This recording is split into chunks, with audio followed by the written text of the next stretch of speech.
गिदड़, मुला ऐं ठॻीअ जी दिलचस्प ऐं सबकामोज़ कहाणी। आज़ाद व्यू यूट्यूब चैनल में भलीकार। आऊं आहियां आज़ाद मुख़्तियार जरवार। साथियों, अॼु जी कहाणी बि इंतहाई दिलचस्प आहे। ठॻी, मुला ऐं गिदड़ जी कहाणी। सो मुकमल ज़रूरु ॿुधिजो। सही ॻाल्हि था कनि त हिकिड़े जंग में हिकिड़े शख़्स जूं ठॻियूं रोज़ु चढ़ण वेंदियूं हुयूं। उन जंग में जिते ठॻियूं चढ़ण वेंदियूं हुयूं, गिदड़ पिणु रहंदा हुआ। उन खोड़ सारनि गिदड़नि मां हिकिड़ो गिदड़ तमामु खफ़ती ऐं हरकती हूंदो हो। उहो गिदड़ छा कंदो हो जो जेका बि ठॻी जंग में विहामंदी हुई, तंहिंजो फर पाण खाई चट करे छॾींदो हो। जंहिं शख़्स जूं ठॻियूं जंग में चढ़ण वेंदियूं हुयूं, उन आख़िर ॻोल्हा शुरू करे छॾी त ठॻियुनि जो फर किथां था वञनि। ॻोल्हा कंदो कंदो उहो शख़्स अची नेठि उन गिदड़ ताईं पहुतो ऐं उनखे हथु कयाईं ऐं पोइ उनखे साह ॾियण जो ख़्यालु कयाईं। गिदड़ खे बि उन जी ख़बर पइजी वई। गिदड़ अची उन शख़्स खे आज़ी नियाज़ी कई त साईं ॿेली, मूंखे माफ़ु कर। हिन दफ़े मूंखे माफ़ी ॾे, बाक़ी आईंदे अहिड़ो कमु कॾहिं बि न कंदसि। ऐं हा, हिन खां अॻे जेको बि तुंहिंजो नुक़सानु कयो अथमि, उन लाइ तोसां हिकिड़ो वाइदो थो कयां त तूं कॾहिं बि कंहिं मुश्किल में हुजीं तूं मूंखे हकल कजां, ऐं तुंहिंजी मदद कंदुसि। पोइ उन ठॻियुनि जे मालिक शख़्स खे क़यास अची वियो ऐं हुन गिदड़ खे माफ़ु करे छॾियो ऐं वाइदो वरिताईंसि त मुंहिंजो कमु जॾहिं बि तो में पियो त मुंहिंजो साथ ॾिजां। उन ई साॻी शख़्स जे पाड़े में हिकिड़ो मुला पुटु रहंदो हो, जंहिंजो घर बि उन शख़्स जे घर जे बिल्कुलु वेझो हुयो।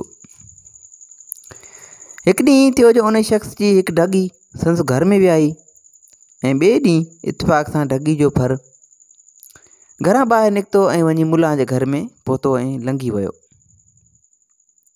मुला बि बेईमानी ॾेखारी ऐं उहो फर संदसि ठॻीअ जे पुठियां अटकाए बीठो ज़ोर लॻाए ऐं खेसि ॿाहिरि कढण जो ढंग पियो करे।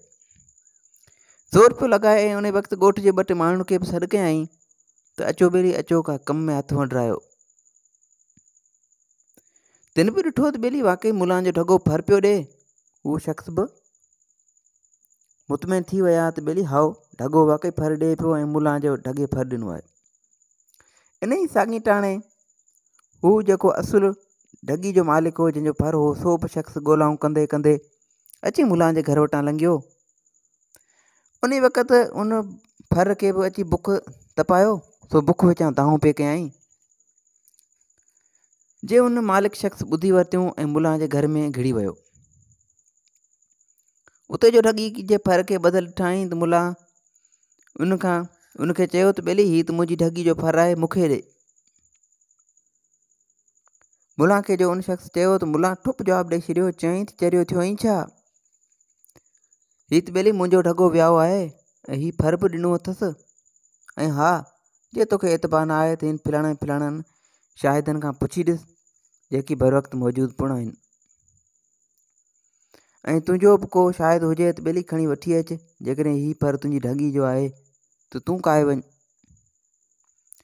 उहो शख़्स वाइड़ो थी वियो। आख़िरकार आसे पासे जेके माण्हू हुते मौजूदु हुआ, उन्हनि चयो त ॿेली हाओ, असां ॾिठो त हिन जे ठॻे फर ॾिनो पिए। त ठॻी जो जेको मालिक हो उहो वाइड़ो थी वियो त हाणे छा कजे? मुला जा त शाहिद बि आहिनि, ठॻे फर ॾिनो आहे, मुंहिंजो को बि शाहिद न आहे। पर इन दौरान हिनखे यादगिरी अची वई त मुंहिंजो यार गिदड़ आहे। सो गिदड़ वारी ॻाल्हि यादि आयसि, चयईं त अॼु खेसि वञी थो आज़मायां। सो आयो गिदड़ वटि ऐं खेसि सारी ॻाल्हि ॿुधायईं त ॿेली, हाणे शादी ॾियण लाइ तोखे क़ुर्बानी ॾियणी पवंदी, महिरबानी करे मुंहिंजी शादी ॾिजां। गिदड़ खेसि दिलदारी ॾिनी ऐं शादी ॾियण जो वाइदो पिणु कयो। पोइ इहो फ़ैसिलो ॿिए ॾींहुं उन मुल्क जे बादशाह वटि वञी तइ थियो। तंहिं ॿिन्ही धुरियुनि खे शाहिद आणण लाइ चयो त ॿई धुरियूं ॿिए ॾींहुं पंहिंजा शाहिद वठी वक़्तु सिर पहुचनि। हीअ शख़्स वरी बि जंग में वियो ऐं गिदड़ खे ॻोल्हे हथु करे चयईं त ॿेली यार गिदड़, सुभाणे बादशाह सलामती दरबार में शादी लाइ हाज़िरी आहे, सो ॿेली हाज़िर थी जां, न त मुंहिंजी ठॻीअ जो फर मुला पॿाए वेंदो। सुबुह जो बादशाह जे दरबार में मुला शाहिदन सुधो अची पहुतो ऐं उहो शख़्स बि अची हाज़ुर थियो, मगर गिदड़ अञा न आयो हो।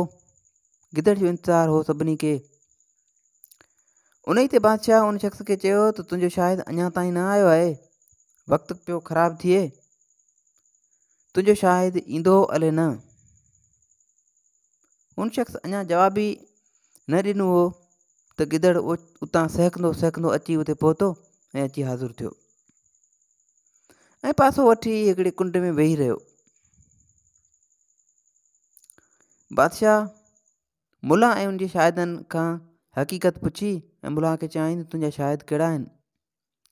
शाहिदनि जेकी अखियुनि सां ॾिठो हो सो बयानु करे बादशाह खे ॿुधायूं त बादशाह सलामत, वाक़ई जंहिं वक़्तु हिन मुला असांखे सॾु कयो त उन वक़्तु ढगे जे पोयां ही फरड़ो असां ॾिठोसीं जेको मौजूदु हो।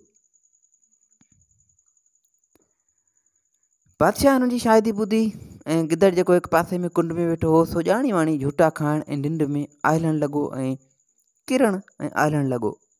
सो ॼाणी वाणी इहो तमाशो नाटक करणु शुरू करे छॾियईं।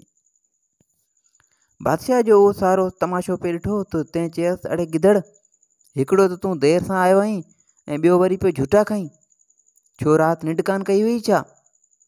बादशाह जो कड़केदार जो आवाज़ु ॿुधो त गिदड़ हिकिड़ो वॾो छिरक भरियो, बादशाह जे दाबे वारे आवाज़ ते छिरक भरियो ऐं हथु ॿधी चयाईं त किबला किबला हज़ूर, कहिड़ी ॻाल्हि ॿुधायांव? बादशाह सलामत, राज ओचितो अची दरिया खे बाहि लॻी, जा असां सभिनी गिदड़नि गॾिजी करे सुबुह ताईं पे विसाई। असां सभिनी गिदड़नि वॾी महिनत कई, वॾी जफ़ाकशी कई आहे, जो दरिया जो जेको बाहि लॻी वई हुई उनखे असां विसाए छॾियो आहे ऐं सुबुह ताईं इन कोशिश में लॻल हुआसीं। अची सिॼ उभरण वारो थियो, उते अची ओचितो मूंखे यादगिरी पई त अॼु त साईं जन वटि मूंखे शादी लाइ हाज़िर थियणो आहे। पोइ त उतां वठी मुठूं भीड़े वठी भॻो आहियां, सो भॼंदे भॼंदे अची हिते पहुतो आहियां। कुझु मिड़ई देरि बि थी वई आहे ऐं वरी सारी राति जो हो ओजागो, सो झूठो बि अची वियो ऐं अखियुनि में निंड बि आहे। सो बादशाह सलामत, गुस्ताखी जी माफ़ी, सो हींअर हाज़िर थियो आहियां। तंहिं ते बादशाह चयसि, हला अथई कूड़ा, हला अथई कूड़ा गिदड़, भला दरिया खे बि कॾहिं बाहि लॻी आहे, मूं बादशाह खे तो चूतियो ठाहीं। इन ई ते गिदड़ वराणियसि त ए साईं मुंहिंजा, जे दरिया खे कॾहिं बाहि नथी लॻी सघे त पोइ वरी भला वरी कॾहिं ढगनि खे बि फर्ज़ आवा आहिनि, तव्हां बि साईं किबला इंसाफ़ था करियो। उते बादशाह अख पटी ऐं मुला जी चालाकी जी बि ख़बर पइजी वियसि त हीअ सॼी हराम पाई मुला जी आहे। पोइ त फर उन शख़्स खे ॾियारे मुला ऐं संदसि शाहिदनि खे दरबार मां तड़ाए कढियईं ऐं मुला खे तंबी कयईं त आईंदे कंहिं बि आड़े पाड़े वारे खे तंग न कजांइ। पोइ उहो गिदड़ ऐं उहो ढगी जो असुलु मालिक ख़ुशि थींदे पंहिंजे पंहिंजे माग मकान ॾांहुं रवाना थी विया। ऐं साथियो, उमेदु आहे त हिन कहाणी जो मक़सदु बि तव्हांखे सम्झ में अची वियो हूंदो त कॾहिं बि कंहिं पाड़ेसरी खे बिना वजह जे तंग न कजे ऐं पंहिंजे कॉल फेल में बि तदाद न हुजे। हमेशह सच ॻाल्हायो ऐं पंहिंजे आड़े पाड़े जो बि ख़्यालु रखो। वधीक इन क़िस्म जूं कहाणियूं किसा ॿुधण जे लाइ असांजे यूट्यूब चैनल खे सब्सक्राइब कंदा ऐं दुआनि में यादि रखिजो। अल्लाह हाफ़िज़।